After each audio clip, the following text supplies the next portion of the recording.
On that chinaware, we placed our steamed vegetables and the sad pieces of chicken that my mother skinned in silence. Eating off them, we honored no one. We came from nobody and belonged to nothing. My mother told me, in her final days, that my grandmother Consuelo had gifted her the 18-piece set the day she finally saved enough money to buy the small apartment we'd been renting. A dowry fit for the gardenless kingdom that we founded together. The chinaware had been left to my grandmother Consuelo by her sister Berta, a woman with Amerindian eyes and black skin who had been married to Francisco Rodriguez. He had asked for her hand in marriage 6 months after arriving in Venezuela from Extremadura and had built the Falcon guest house brick by brick in the heat of the Aragua coast.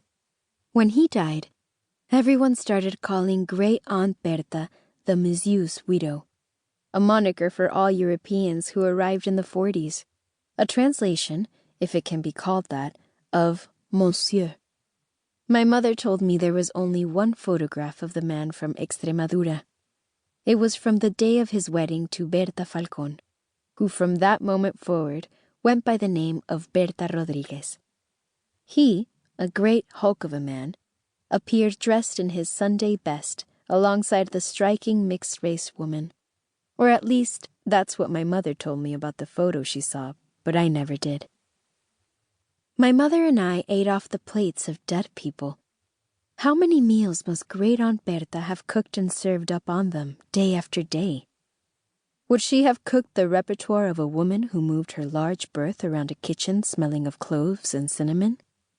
Whatever the case, those plates emanated just one truth. My mother and I resembled one another only. Through my veins ran blood that would never help me escape.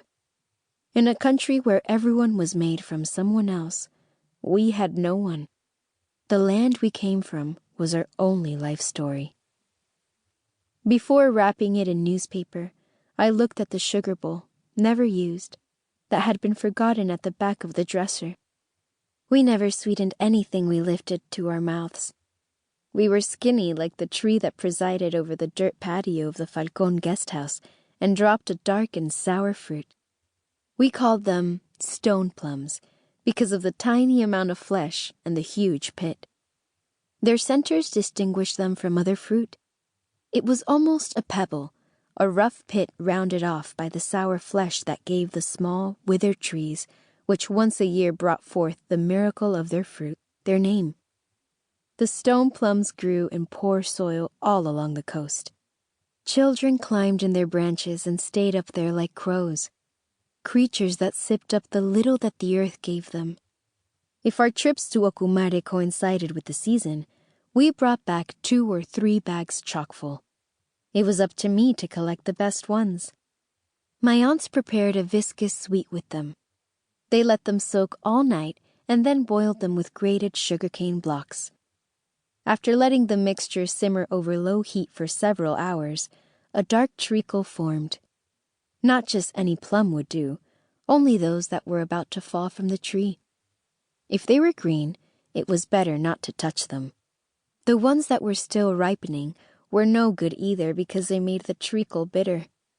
They had to be fully ripe, almost purple, and round and soft.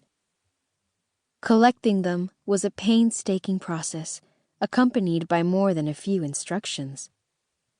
Squeeze them like this. Look. If it's soft like this, put it in the bag. As for the others, put them aside and wrap them in newspaper later.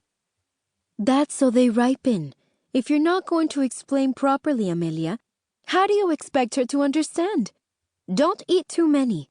They'll upset your stomach. Take this bag. Not that bag, Amelia. This one. Clara and Amelia kept interrupting each other. I nodded. Then they let me go in peace. I wandered down the corridor and out to the patio. I climbed the tree and started pulling the fruit from the branches.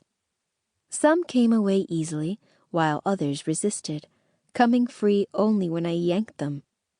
When I was done, I gave my aunts the ripest fruit, perfect for the sweet that they prepared in their huge stockpots laden with fruit and syrup. I still remember their silhouettes through the steam, a cloud that always gave me enormous cravings as it enveloped those robust women who tipped kilos of sugar into boiling water and stirred it hard with their wooden spoons. "Get out of here, girlie. If one of those stockpots falls on your head," said one. "You'll be crying all the way from here to Kingdom Come," finished the other.